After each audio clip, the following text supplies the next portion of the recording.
तो हेमंत सोरेन की सरकार ने मंत्रियों के विभागों का बंटवारा कर दिया है और अभी अभी बड़ी खबर आ रही है। हेमंत सोरेन ने विभागों की सूची अपने पास रखी है और कई विभाग मुख्यमंत्री के पास हैं। इसके अलावा अगर इस सूची पर नजर डाली जाए तो जो पहले कांग्रेस के मंत्रियों के विभाग थे उसमें से थोड़ा सा फेरबदल हुआ है। इरफान अंसारी को स्वास्थ्य मंत्री बना दिया गया है। अगर विभागों की बात की जाए तो हेमंत सोरेन मुख्यमंत्री हैं, उनके पास कार्मिक, प्रशासनिक सुधार, राजभाषा विभाग होगा।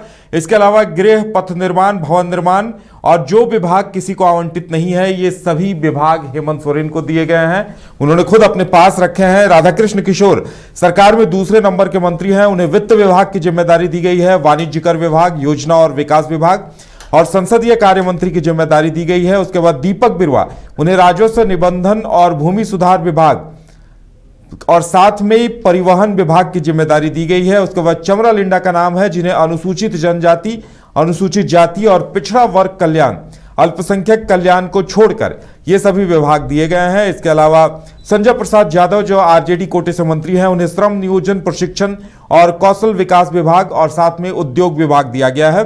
उसी तरह रामदास सोरेन को स्कूली शिक्षा और साक्षरता विभाग दिया गया है और साथ में निबंधन विभाग की जिम्मेदारी भी उन्हें दी गई है। इरफान अंसारी, उन्हें स्वास्थ्य, चिकित्सा, शिक्षा और परिवार कल्याण की जिम्मेदारी दी गई है। साथ में खाद्य, सार्वजनिक वितरण और उपभोक्ता मामलों की भी जिम्मेदारी दी गई है। साथ में आपदा प्रबंधन विभाग की जिम्मेदारी भी इरफान अंसारी को दी गई है। हफीजुल हसन, उन्हें जल संसाधन विभाग दिया गया है और साथ में अल्पसंख्यक कल्याण विभाग।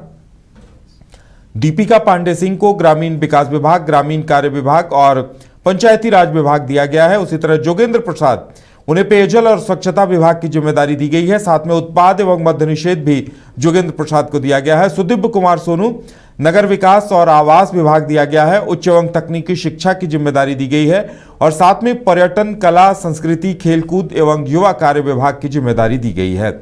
इसी तरह पहली बार मंत्री बनी शिल्पी नेहा तिर्की को कृषि, पशुपालन और सहकारिता विभाग की जिम्मेदारी दी गई है।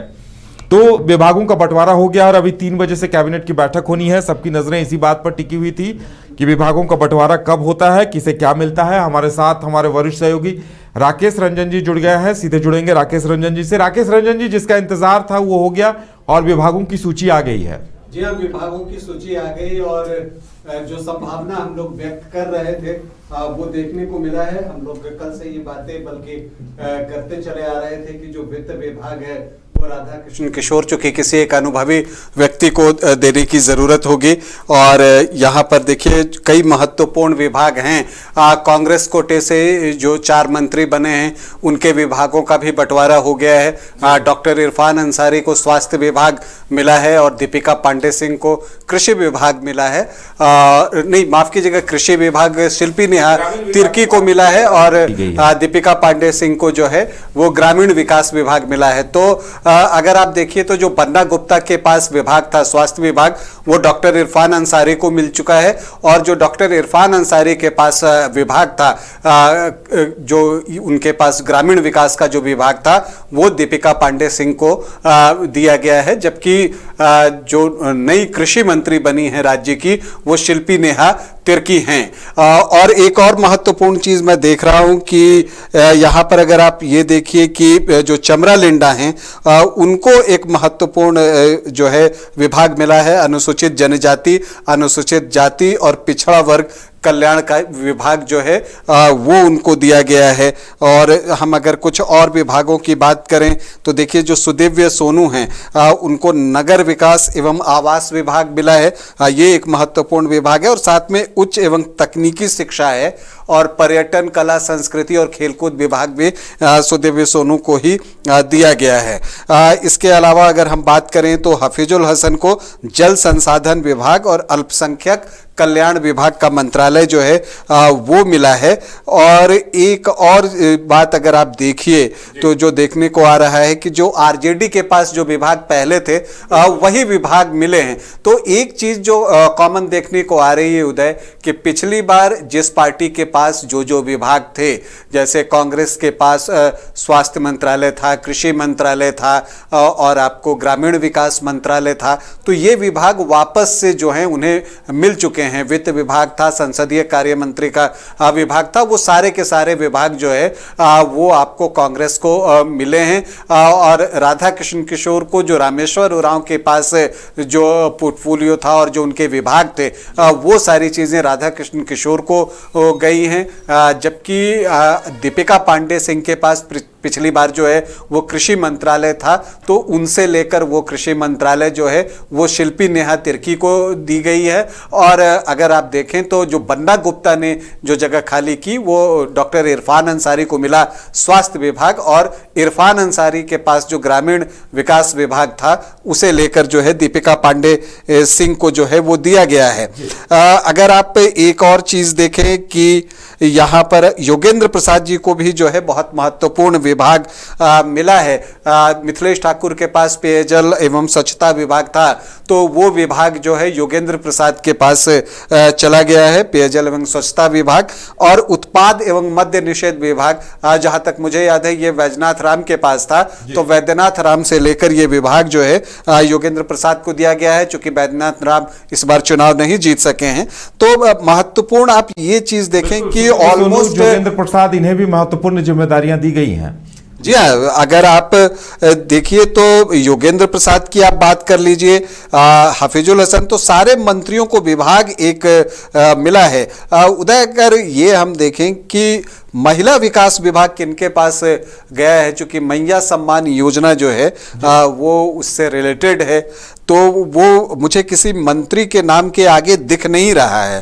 तो रूल जो होता है वो यही होता है कि जो विभाग किसी मंत्री को आवंटित नहीं किए जाते वो सारे विभाग जो हैं वो मुख्यमंत्री के अधीन होते हैं। बिल्कुल, यहाँ लिखा हुआ भी है कि वैसे सारे विभाग जो अन्य मंत्रियों को आवंटित नहीं है वो सीएम के कॉलम में लिखा हुआ है। यही नियम होता है कि जो विभाग किन्हीं को नहीं दिया जाता तो वैसे सारे विभाग जो हैं वो मुख्यमंत्री जो है उसे देखते हैं। तो इसका मतलब ये हुआ कि जो मैया योजना है वो कितना महत्वपूर्ण है ये देखिए कि अब खुद मुख्यमंत्री जो है उसकी देखरेख करेंगे और महिला विकास विभाग जो है वो उनके पास गया है।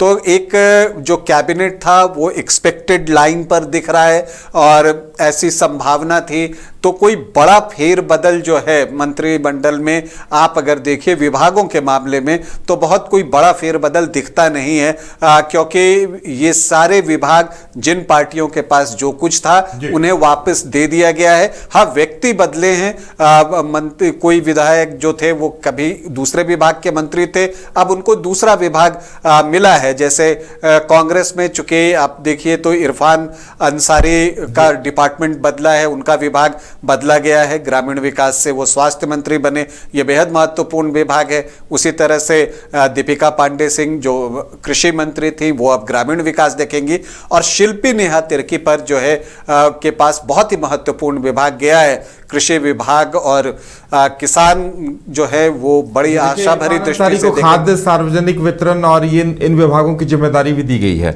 जी हाँ, वो भी एक महत्वपूर्ण जो है खाद्य सार्वजनिक वितरण एवं उपभोक्ता मामले और आपदा प्रबंधन भी उन्हें ही दिया गया है।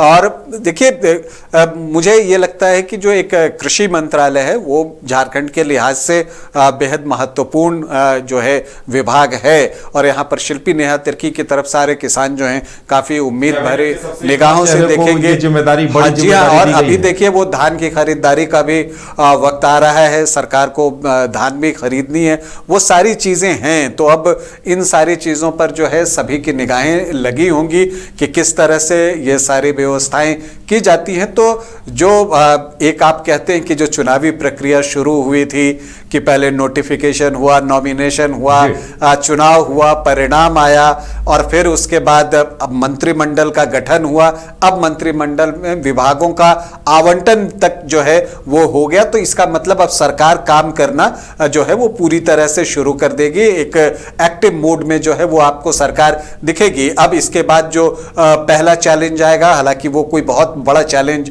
इस सरकार के लिए है नहीं, 9 दिसंबर से जो आपको सदन का सत्र आहूत किया गया है उसमें विश्वास मत हासिल किया जाएगा। और आप देखें तो जो इंडिया इंडिया गठबंधन है उसके पास कंफर्टेबल मेजोरिटी है और 56 विधायक उनके साथ हैं, तो वो एक औपचारिकता होगी, वो पूरा कर लिया जाएगा।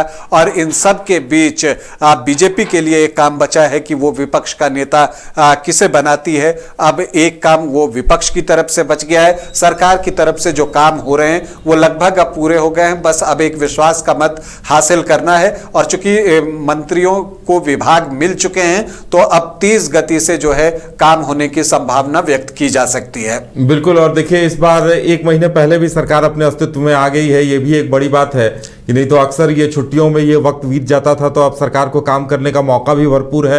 और 9 तारीख से विधायकों की शपथ भी होनी है। अब बहुमत के बाद लगता है कि तमाम मंत्री फॉर्म में आएंगे और पदभार ग्रहण करने का सिलसिला भी लगता है वो तो अब आज ही से शुरू हो जाएगा। पदभार ग्रहण करने का सिलसिला आज से शुरू हो जाएगा। देखिए, आज ही कैबिनेट की मीटिंग है, उसमें कई महत्वपूर्ण फैसले जो है वो लिए जा सकते हैं, उन पर सबकी निगाहें जो है वो टिकी होंगी। अभी जिस दिन सीएम हेमंत सोरेन ने शपथ ली थी उसके बाद वो सचिवालय गए थे, प्रोजेक्ट भवन गए थे, वहां पर उन्होंने विभागों के सचिवों के साथ जो है कई दौर की बैठकें भी की हैं इस दौरान।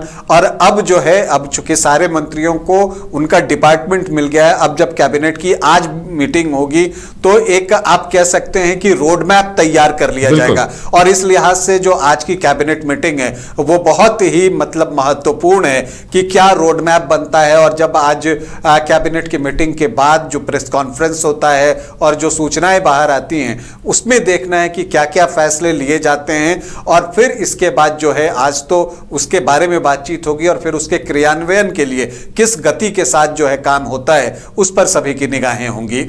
तो चलिए इंतजार किया जाए कैबिनेट की बैठक में क्या कुछ आता है, किन किन प्रस्तावों को मंजूरी मिलती है। सरकार की पहली कैबिनेट है तो इस पे सबकी नजरें टिकी होंगी कि क्या कुछ लोगों को तोहफा मिलता है, युवाओं के लिए क्या कुछ घोषणा होती है, इस बात का हमें भी इंतजार रहेगा। फिलहाल इतना ही, हमें दीजिए इजाजत और आप देखते रहिए न्यूज़ बाइस्कोप। नमस्कार।